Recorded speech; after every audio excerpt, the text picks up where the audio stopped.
الحمد لله نحمده ونستعينه ونستغفره ونؤمن به ونتوكل عليه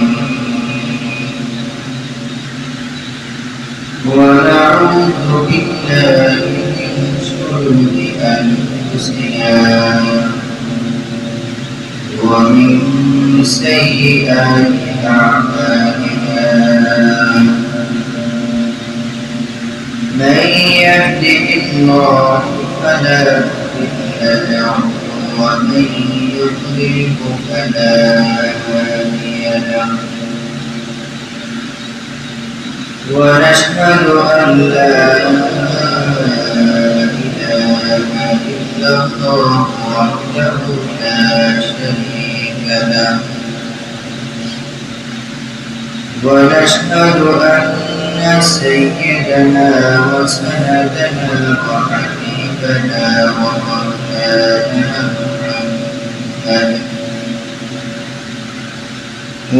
ومولانا محمدا عبده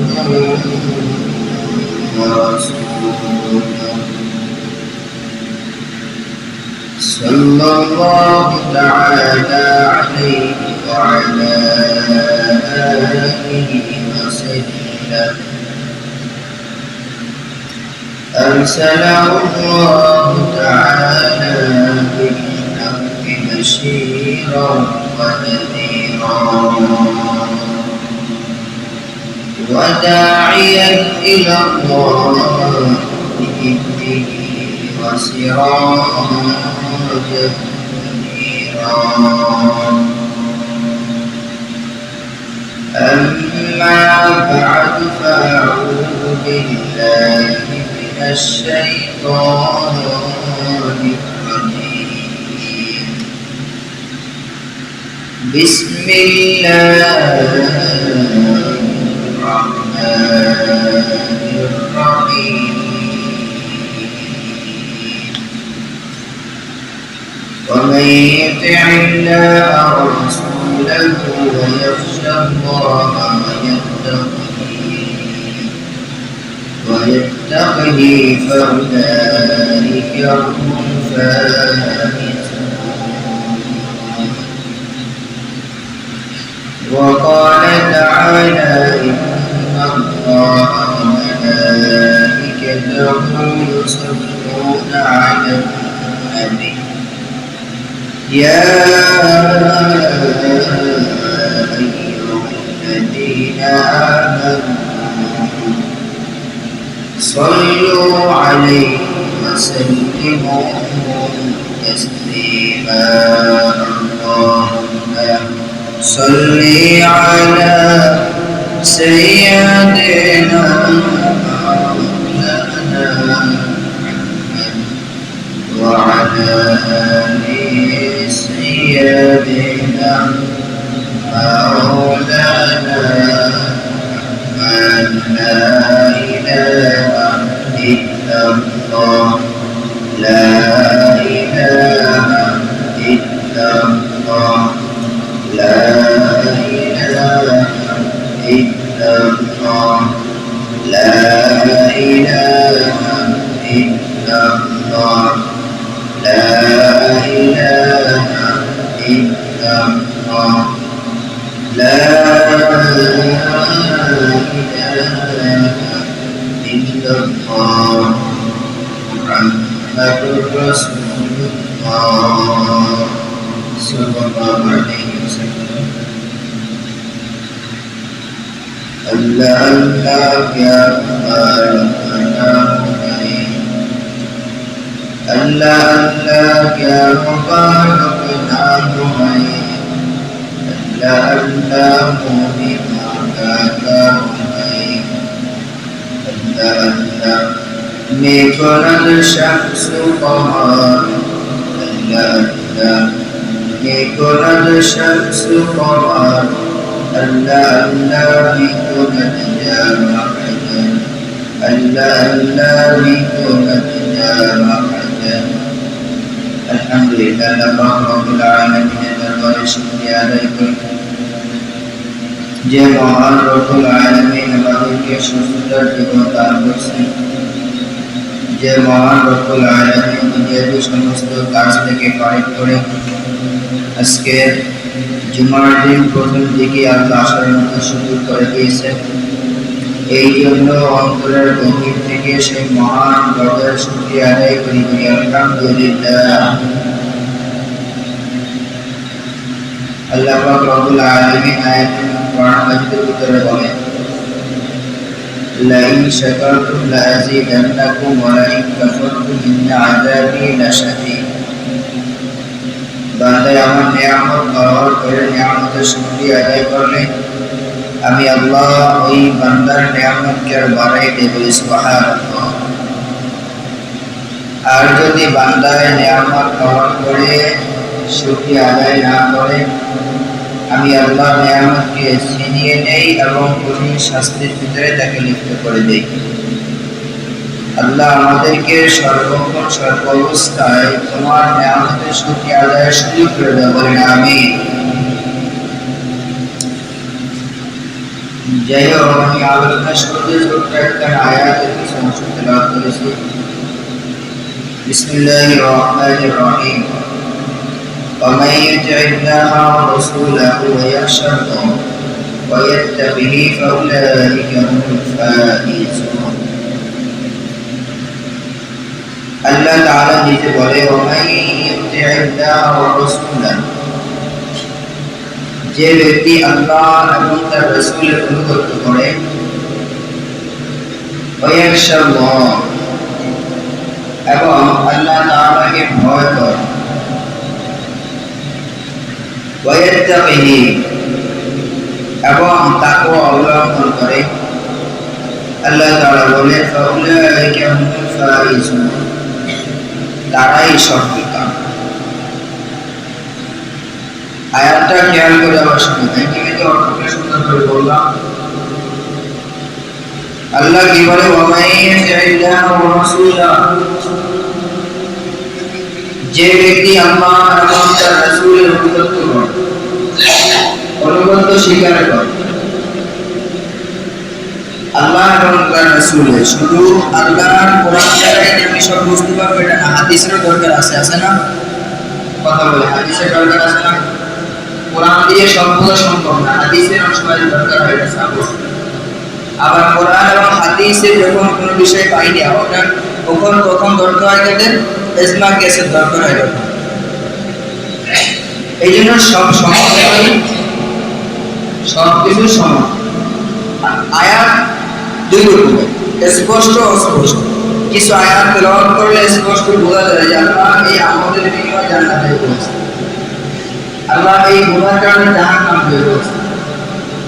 আবার কিছু আয়াতের অর্থটা এমন যে স্পষ্ট বোঝা যায় না, কিন্তু ইশারা দিয়ে বলছে তুমি যদি ওই কাজটা করো তাহলে তোমাকে জান্নাত দেবে। ওই কাজ বুঝতে হলে হয়তো কি করতে হবে, পিছনে আয়াত কোনটা আমি বলি সেটা বুঝতে হবে। ওই আয়াতের মধ্যে আবার হাদিস কোনটা আমরা ইশারা করছি, হাদিসে আল্লাহ নবী কি বুঝিয়ে গেছে এই আয়াতের মধ্যে, ওইটা বুঝতে হবে। এই জন্য কিছু হচ্ছে স্পষ্ট আর কিছু হচ্ছে অস্পষ্ট। বুঝতে হলে অনেক কিছু দরকার। অনেক জিনিস আমি পড়তেও বুঝি না, তখন আমার শিক্ষকের দরকার। শিক্ষকের কাছে যে বুঝতে হয়েছে এই কারণে এটাকে আমি যেটা বলছি এইটাই বুঝেছে নাকি এর ভিতরে অন্য কিছু বোঝানো হয়েছে, এভাবে হয় না? বোঝা লাগে না যাইয়া? ঠিক এভাবে যে আমার সব কিছু সম্ভব। আল্লাহ তাআলা কি বলে, যে ব্যক্তি আল্লাহ এবং তার রাসূলের অনুগত স্বীকার করে, তারপর আল্লাহ তাআলা বলে যে বান্দায় আমি আল্লাহকে ভয় করে। আল্লাহ তাআলা কি করতে হবে? ভয় করতে হবে, করার মতো ভয়, সাধারণ ভয় না, ভয় করার মতো ভয় করতে হবে। ওয়ায়াত্তাবিহি এবং তাকওয়া অবলম্বন করে সব অবস্থা। কতদিন আলোচনা করছে তাকওয়া, বিশ্বাস কোন পর্যায়ে থাকতে হবে, সামান্য কিছু না। বিশ্বাসটা আমাদের গভীর ভিতর থেকে, যে আমি আল্লাহর উপরে এত বড় আস্থা বিশ্বাস যে আমার নসিবে যা আছে তা হবে, আমার তকদিরে যা নাই তা আমি চেষ্টা করলেও পাবো না। তারপরে এটা প্রতিফল অনুযায়ী আল্লাহ তাআলা কি বলে, ফাউলাইকা হুমুল ফাইজুন।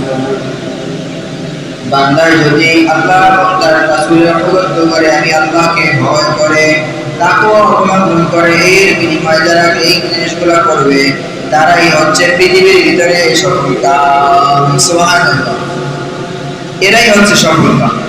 ওই যে পাঁচতলা বিল্ডিং করছে এই মনে সফল হয়েছে, আর আমার ঘর টিনের, আমি মনে হয় শেষ।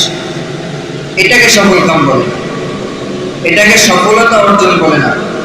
সফলতা অর্জন হচ্ছে আমি আল্লাহ তাআলাকে ভয় করতে পারছি, আমার ঈমান ঠিক আছে, আমি আল্লাহ এবং তার রাসূলের অনুগত্য স্বীকার করতে পারছি, আমার তাকওয়া, আমার বিশ্বাস ঠিক আছে, এই ব্যক্তিটাই সফলতা।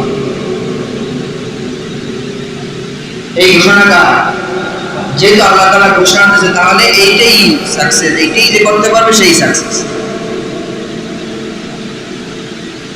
আল্লাহ তাআলা ফরমায়, ইয়া আইয়ুহাল্লাযীনা আমানু তাকুল্লাহ হাক্কা তুকাতিহি ওয়া লা তামুতুন্না ইল্লা ওয়া আনতুম মুসলিমুন।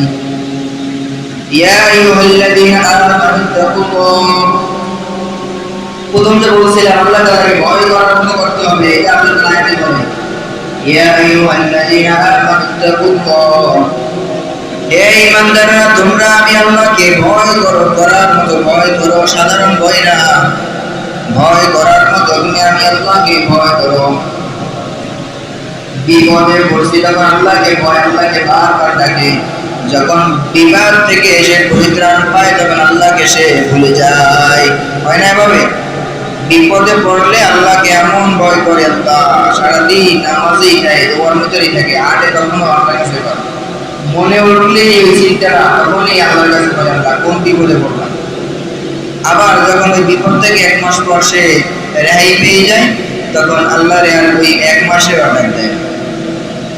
আল্লাহকে আর 9 মাসে ডাকে না, 1 মাসে আল্লাহ ডাকে।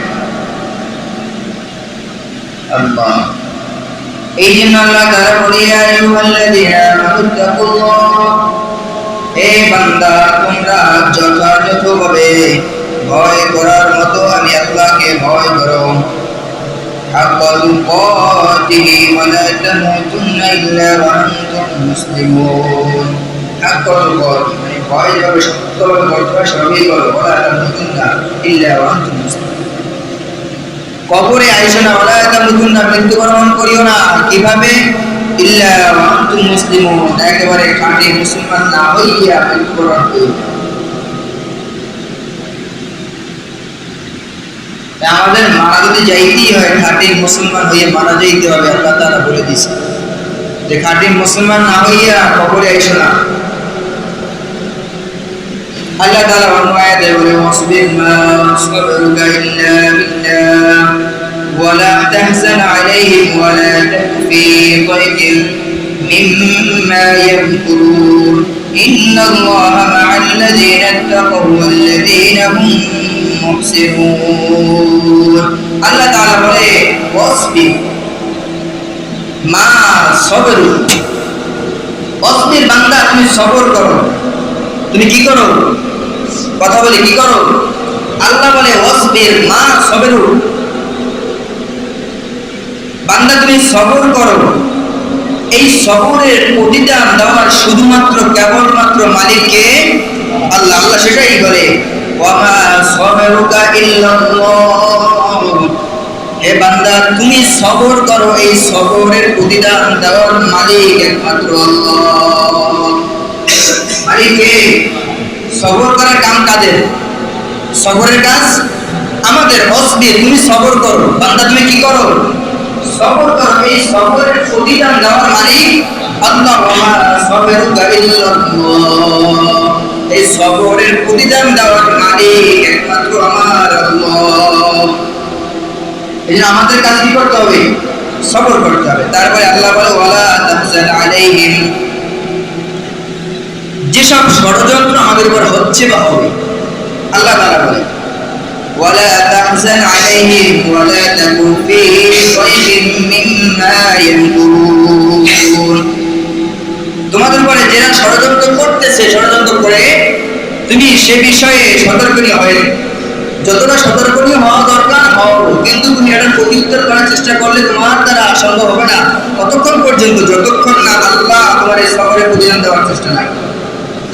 ততক্ষণ আল্লাহ যতক্ষণ এই সফরের প্রতিদান দেওয়া শুরু না করবে ততক্ষণ পর্যন্ত তোমার চেষ্টা তুমি করতে পারো, ষড়যন্ত্রের প্রতিহত করার চেষ্টা করতে পারো, কিন্তু প্রতিহত করতে পারবে না ততক্ষণ যতক্ষণ আমার আল্লাহ আমাকে সাহায্য না করে। এই জন্যই আল্লাহ তাআলা বলে ইন্নাল্লাহা মা'আল্লাযীনা তাকাউ, তোমাদের এখানেও তোমাদের তাকওয়ার পরীক্ষা হচ্ছে, তোমরা কি করো, নিশ্চয়ই তাদের সাথে আছেন যারা তাকওয়া অবলম্বন করে। আল্লাহ তাদের সাথে, যারা তাকওয়া অবলম্বন করে আল্লাহ কোথায় আছে, তাদের সাথে আছে। আল্লাহ কিন্তু বলেছে ওয়াসবির, তোমরা সবর করো। তারপরে আয়াতের শেষে ইন্নাল্লাহা মা'আল্লাযীনা তাকাউ, যারা তাকওয়া অবলম্বন করতেছো, বিশ্বাসের উপরে আছো যে আল্লাহ যাদের বিরুদ্ধে আমরা কিছু করতেছি, আল্লাহ আমাদের উপরে সহায় হবেন, আমাদেরকে একদিন সাহায্য করবেন। এই তাকওয়া যারা বিশ্বাস করতে পারবা, আল্লাহ তাদেরকে সাহায্য করবেন। আর যতক্ষণ পর্যন্ত সাহায্য না করবে ততক্ষণ তোমরা জয় লাভ করতে পারবা। নিজেই বলেন ওয়াসবির ওয়ামা সাবরুকা ইল্লাল্লাহ ওয়ালা তাহজান আলাইহিম ওয়ালা তাকু ফি সাদরিন মিম্মা ইয়ামকুরুন ইন্নাল্লাহা মা'আল্লাযীনা তাকাউ। সুবহানাল্লাহ, কত সুন্দর আল্লাহ বলে যায় সবর করতে। এই সবরের প্রতিদান আমি দেব, যারা তোমাদের ষড়যন্ত্র করতেছে আমি এর প্রতিদান তোমাদেরকে দেব, কিন্তু কাদের দেব, যাদের তাকওয়া ঠিক আছে, যাদের তাকওয়া। এই জন্য তাকওয়া ঠিক রাখতে হবে।